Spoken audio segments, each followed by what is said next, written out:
सावन का महत्व और गीता का दिव्य संदेश। जब सावन का महीना आता है तो पूरा वातावरण भक्ति से भर उठता है।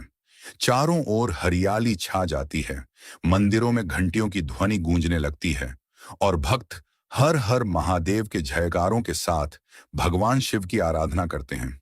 यह महीना केवल प्रकृति के सौंदर्य का प्रतीक नहीं है, बल्कि मन की शुद्धि, आत्मचिंतन और ईश्वर से जुड़ने का भी अवसर माना जाता है। इसी समय अनेक श्रद्धालु भगवान शिव की पूजा के साथ साथ भगवत गीता का भी पाठ करते हैं। इसका कारण यह है कि गीता केवल एक धार्मिक ग्रंथ नहीं, बल्कि जीवन जीने की कला सिखाने वाला दिव्य ज्ञान है।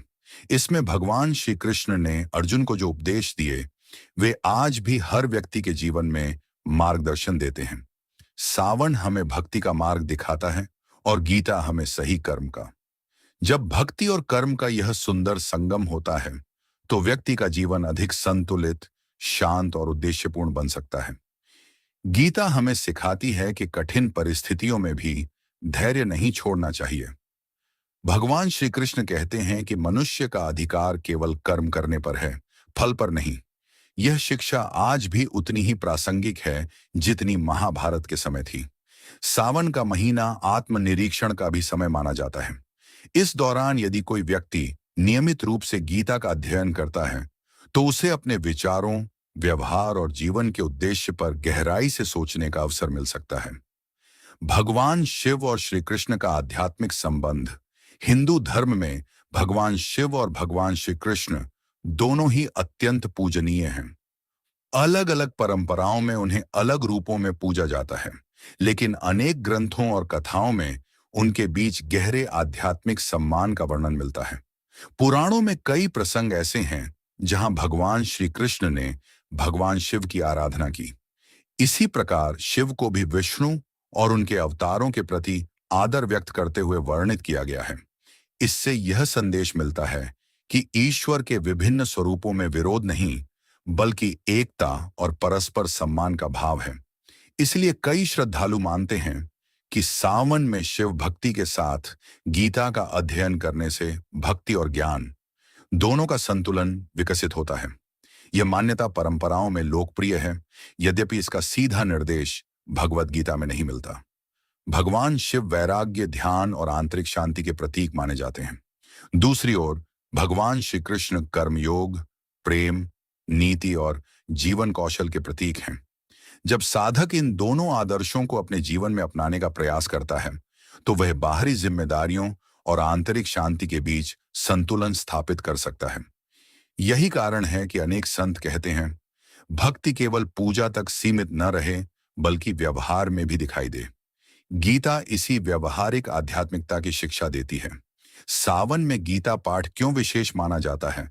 सावन में गीता का पाठ करने की परंपरा कई स्थानों पर श्रद्धा से निभाई जाती है। इसका मुख्य कारण यह है कि इस महीने को साधना, संयम और ईश्वर चिंतन के लिए अनुकूल समय माना जाता है। जब व्यक्ति नियमित रूप से गीता पढ़ता है तो वह केवल श्लोक नहीं पढ़ता, बल्कि अपने जीवन के बारे में भी सोचता है। वह यह समझने का प्रयास करता है कि उसके कर्तव्य क्या हैं, उसका व्यवहार कैसा होना चाहिए और विपरीत परिस्थितियों में उसे किस प्रकार धैर्य रखना चाहिए। गीता हमें सिखाती है कि क्रोध, लोभ, मोह और अहंकार जैसे विकार मनुष्य के दुख का कारण बनते हैं। सावन में जब लोग उपवास, पूजा और संयम का पालन करते हैं, तब गीता की ये शिक्षाएं और अधिक अर्थपूर्ण लग सकती हैं। कई लोग सावन में प्रतिदिन गीता का एक अध्याय या कुछ श्लोक पढ़ने का संकल्प लेते हैं। इससे नियमित अध्ययन की आदत बनती है और व्यक्ति धीरे धीरे गीता के संदेशों को अपने जीवन में उतारने का प्रयास करता है। यदि गीता का पाठ केवल पढ़ने तक सीमित न रहे, बल्कि उसके अनुसार आचरण भी किया जाए, तो उसका वास्तविक लाभ मिलता है। सत्य बोलना, दूसरों का सम्मान करना, अपने कर्तव्य का पालन करना और निष्काम भाव से कर्म करना, यही गीता का सार है। इस दृष्टि से सावन केवल पूजा का महीना नहीं, बल्कि स्वयं को बेहतर बनाने का अवसर भी बन सकता है। गीता पाठ से मन, कर्म और जीवन में आने वाले परिवर्तन। गीता का नियमित अध्ययन केवल धार्मिक अभ्यास नहीं, बल्कि आत्म विकास का भी माध्यम बन सकता है। जब व्यक्ति रोज कुछ समय गीता के साथ बिताता है तो उसका मन धीरे धीरे शांत होने लगता है। वह हर छोटी बात पर क्रोधित होने के बजाय धैर्य से सोचने का प्रयास करता है। गीता यह भी सिखाती है कि सफलता और असफलता दोनों जीवन का हिस्सा है। यदि हम केवल परिणाम की चिंता करते रहेंगे तो मन अशांत रहेगा, लेकिन यदि हम ईमानदारी से अपना कर्तव्य करते रहें तो मानसिक संतुलन बनाए रखना आसान हो सकता है। नियमित अध्ययन से व्यक्ति में आत्मविश्वास बढ़ सकता है। वह कठिन परिस्थितियों से भागने के बजाय उनका सामना करने का साहस विकसित करता है। परिवार में भी सकारात्मक परिवर्तन आ सकते हैं। यदि घर के सदस्य मिलकर गीता का अध्ययन करें और उसके मूल्यों जैसे सत्य, करुणा, संयम और सम्मान को अपनाने का प्रयास करें, तो आपसी संबंध अधिक मधुर बन सकते हैं। व्यवसाय और नौकरी में भी गीता का संदेश उपयोगी हो सकता है। ईमानदारी, अनुशासन, कर्तव्य निष्ठा और धैर्य जैसे गुण व्यक्ति को दीर्घकाल में सम्मान दिलाने में सहायक होते हैं। अंततः गीता का सबसे बड़ा संदेश यह है कि बाहरी परिस्थितियां हमेशा हमारे नियंत्रण में नहीं होती, लेकिन अपने विचार, अपने कर्म और अपनी प्रतिक्रिया पर हम काम कर सकते हैं। यदि सावन के पावन समय में कोई व्यक्ति इस शिक्षा को अपने जीवन में अपनाने का संकल्प ले, तो यही उसके लिए सबसे बड़ी आध्यात्मिक उपलब्धि हो सकती है।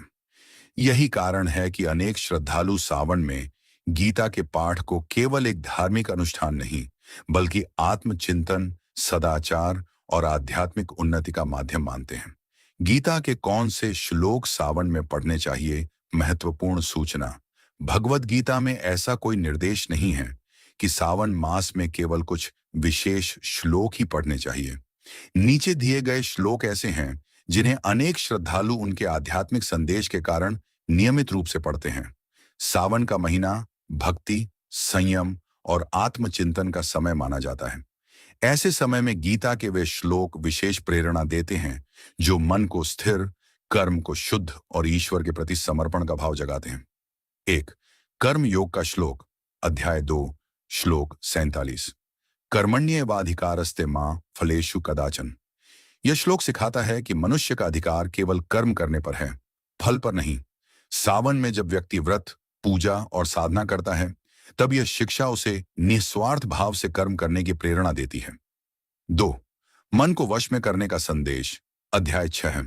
गीता बताती है कि मनुष्य का सबसे बड़ा मित्र और सबसे बड़ा शत्रु उसका अपना मन है।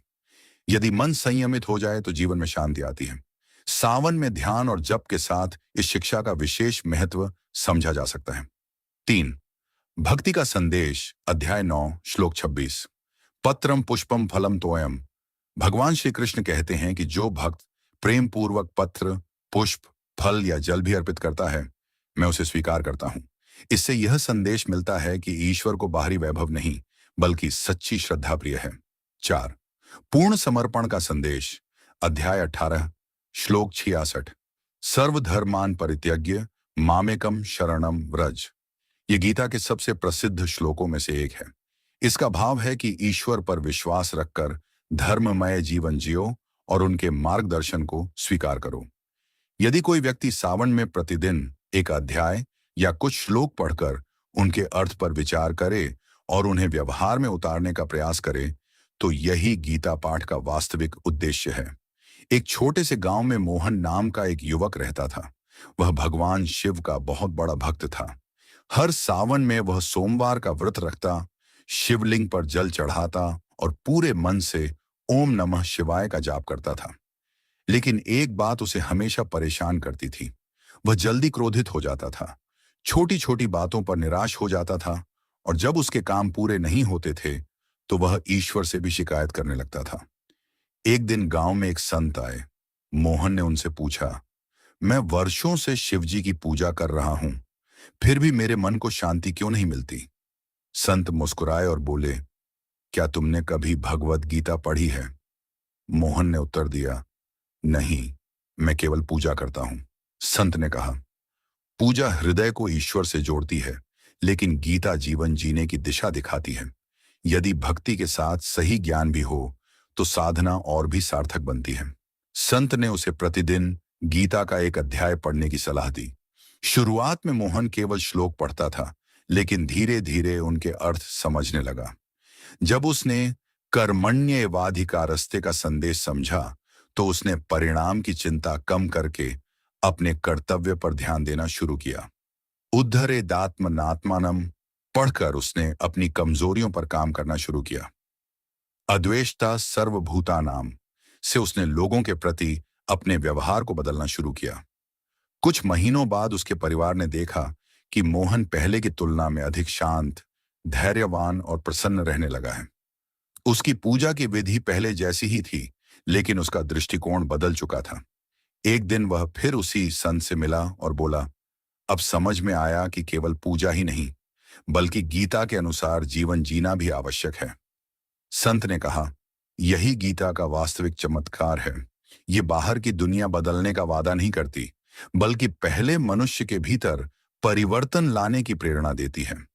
इस कथा का संदेश यही है कि सावन में यदि शिव भक्ति के साथ गीता के ज्ञान को भी अपनाने का प्रयास किया जाए, तो साधना केवल एक परंपरा नहीं रहती, बल्कि जीवन को बेहतर बनाने का माध्यम बन सकती है।